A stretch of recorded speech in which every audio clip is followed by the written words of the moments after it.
অনেকে সময় সুযোগ থাকলে নাওয়াইতু আন উসাল্লিয়া লিল্লাহি তাআলা আরবা রাকাতাই বা রাকাতা সালাতিল এইভাবে বিভিন্ন মৌখিকভাবে আলফাজের মাধ্যমে নিয়ত করে থাকি। অনেক সময় নিয়ত করি, অনেক সময় না থাকলে নিয়ত করি না। আমার ভাইয়েরা, এই মৌখিকভাবে নাওয়াইতু আন উসাল্লিয়া লিল্লাহি তাআলা এই নিয়তগুলিকে কি দৃষ্টিতে দেখেন? অনেকে মনে করেন এগুলি বিদআত, করাই যাবে না, সম্পূর্ণ বিদআত, কোরআন হাদিসে কোথাও নাই, গুনার কাজ, ইসলাম বিরোধী কাজ, কোরআন সুন্নাহ বিরোধী কাজ, বিভিন্ন কথা বলেন। সাতক্ষীরার নবীর প্রেমিকারা গো, দিলের কান লাগায় শোনো, বিদআত কাকে বলে? এই বিদআতের সংজ্ঞাটা তারিফটা আপনাদের জানতে হবে। হাফেজ ইবনু হাজার আসকালানী রহমাতুল্লাহ আলাইহি তিনি বিদআতের সংজ্ঞা দিয়েছেন ফাতহুল বারি শরহে বুখারীর মধ্যে এইভাবে, আল বিদআতু হিয়া মা লাম ইয়াকুন আসলুন ফি শরিআতি বিতারিকে খাসিন ওয়ালা আমিন। আল্লাহর রাসূলের শরীয়তের মধ্যে যেই জিনিসের আসল, যেই জিনিসের দলিল খাস ভাবেও নাই, আম ভাবেও নাই, সুস্পষ্ট দলিল নাই, অস্পষ্ট দলিল নাই, ওই জিনিসটাকে বলা হবে বিদআত, অর্থাৎ বিদআতে শরঈ, যেটা শরীয়তের দৃষ্টিতে বিদআত। আর যেই জিনিসের দলিল আল্লাহর রাসূলের শরীয়তের মধ্যে খাস ভাবে আছে অথবা আম ভাবে আছে, সুস্পষ্ট ভাবে আছে, নির্ধারিত ভাবে আছে অথবা অস্পষ্ট ভাবে আছে, ওই জিনিসকে কখনোই বিদআত বলা যাবে না। আজকে আপনাদেরকে বলে যাই গো, মৌখিক উচ্চারণের মাধ্যমে নাওয়াইতু আন উসাল্লিয়া লিল্লাহি তাআলা এইভাবে আলফাজের মাধ্যমে নিয়ত করা বিদআত নয় রে, এটা ইবাদত। কিসের ভিত্তিতে বলছি? আমি নিজের থেকে এটা বানায়া বলতেছি না, আমি রেফারেন্স দিয়ে দিচ্ছি। কয়েকটা কিতাবের নাম বলি। একটা হলো ফতোয়ায়ে বাহরুর রায়েক। এই অঞ্চলে যত মুফতি সাহেবান আছেন আপনাদের ঘরে নিশ্চয়ই কিতাবটা আছে।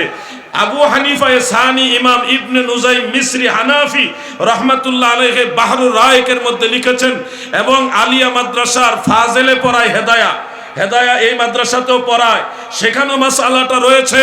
এবং হেদায়ার শরাফাতুল কাদিরের মধ্যে ইমাম কামাল উদ্দিন ইবনুল হুমাম রহমাতুল্লাহ আলাইহি তিনি ডিটেইলস এই মাসআলাটা উল্লেখ করেছেন।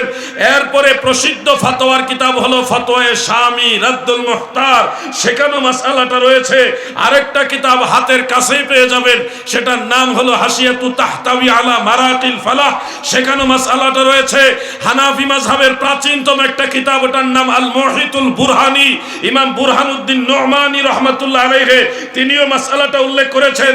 কুদুরি এর শরা জাওহারাতুন নাইয়ারার মধ্যেও ইমাম জুবাইদি রহমাতুল্লাহ আলাইহি তিনিও এই মাসআলাটা উল্লেখ করেছেন। সবাই একমত হয়ে মাসআলা দিয়েছেন, ওয়া তালাফফুযু বিহা মুস্তাহাব্বুন, নামাজের কিংবা রোজার যে কোনো সময় আপনি যদি সুযোগ পান, সময় থাকে, তাহলে মৌখিক উচ্চারণের মাধ্যমে নিয়ত করা এটা মুস্তাহাব, জায়েজ জায়েজ জায়েজ।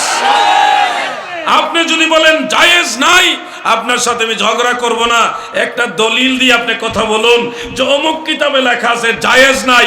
আমরা তো দলিল দিলাম, যেই কয়টা কিতাবের নাম বললাম, একটু কষ্ট করে এই কিতাবগুলি দেখুন, খুঁজে না পেলে আমাদের সহযোগিতা নেন। আমরা দুশ্মনী করব না, আপনাকে দূরে সরাই দিব না, ভালোবেসে বুকে জড়িয়ে ধরে আপনাকে কিতাব থেকে খুলে দেখাবো। আমরা সুন্নিরা বানায়া দলে চলি না, আমরা মদিনাওয়ালার দলে চলি, ঠিক কিনা বলে? আপনি বলবেন আল্লাহর রাসূল এবং সাহাবায়ে কেরাম এইভাবে মৌখিক উচ্চারণের মাধ্যমে নিয়ত করছে কিনা? আমি তখন বলবো, ভাই হ্যাঁ, আমার দয়াল নবীজির এক দল সাহাবী মৌখিক উচ্চারণের মাধ্যমে নিয়ত করেছে। একটু কষ্ট করে নোট করুন। হাফিজুল হাদিস ইমাম আবু আব্দুল্লাহ মুহাম্মদ ইবনে ইসমাইল ইবনে ইব্রাহিম ইবনে মুগীরা রাহমাতুল্লাহ আলাইহি, যিনি ইমাম বুখারী নামে প্রসিদ্ধ, তিনি তার সহিহ গ্রন্থের মধ্যে, মানে সহিহুল বুখারীর মধ্যে তরজুমাতুল বাবের মধ্যে একখানা হাদিস উল্লেখ করেছেন। হযরতে উম্মে আতিয়া রাদিয়াল্লাহু তাআলা আনহা সহ হযরত ইবনে আব্বাস, হযরত আবু হুরায়রা, এক দল সাহাবী, তিনারা মাহে রমাদান ছাড়া অন্য এক সময়ে আসহাবে সুফার সদস্য বিদায় সারাদিন রাত্রও খায় না, আগের দিনও কিছু খায় নাই, 2 দিন ধরে না খেয়ে থাকতে থাকতে পেটের ক্ষুধার যন্ত্রণা আর সহ্য করতে পারছে না। তখন একজন সাহাবী তিনার ঘরের দুয়ারে গিয়ে জিজ্ঞাসা করলেন, আপনার কাছে কি কোনো খাবার আছে? কয়েকজন সাহাবী মিলে বলতেছে, আপনাদের কাছে কি কোনো খাবার আছে? তখন বাড়িওয়ালা ঘরওয়ালা বললেন, আমার কাছে এই মুহূর্তে খাবার নেই। তখন ওই সাহাবীরা কি করবেন, এমনিও তো সারাদিন না খেয়ে থাকতে হবে, এই জন্য সকল সাহাবীরা উপস্থিত মৌখিক উচ্চারণের মাধ্যমে নিয়ত করলেন, ইন্নী সাইমুন ফি ইয়াউমি হাযা, ইন্নী সাইমুন ফি ইয়াউমি হাযা। মৌখিক উচ্চারণের মাধ্যমে সাহাবারা নিয়ত করলেন। এমনকি হজে যাওয়ার সময়ও মৌখিক উচ্চারণের মাধ্যমে নিয়ত করতে হয়। তার মানে বোঝা যাচ্ছে মৌখিক উচ্চারণের নিয়তটা ইসলাম ধর্মে বিদআত নয়, অপছন্দনীয় নয়, বর্জনীয় নয়, বরং এটা গ্রহণীয় সুন্নতে সাহাবা, যেটা হাদিস থেকে প্রমাণিত, বুখারী থেকে প্রমাণিত। যেই জিনিস রাসূল পাকের সাহাবারা করেছে, বুখারী শরীফ আছে, অন্যান্য কিতাব আছে, ইমাম বাইহাকির মারিফাতুস সুনান ওয়াল আসারের মধ্যে ইমাম আবু বকর বাইহাকি উল্লেখ করেছেন। অতএব এটাকে বিদআত বললে এই ফতোয়া শুধুমাত্র নলতা দরবারের আশিকিন মুহাব্বিনদের বিরুদ্ধে যায় না, মৌখিক উচ্চারণের মাধ্যমে নিয়ত করা বিদআত বললে আপনার এই ফতোয়া আল্লাহর রাসূলের সাহাবীদের বিরুদ্ধে চলে যায়। ঠিক কিনা বলে? অতএব ফতোয়া দেওয়ার আগে ভালোভাবে স্টাডি করে দেওয়া উচিত, এতে করে মানুষ আপনার দ্বারা উপকৃত হবে।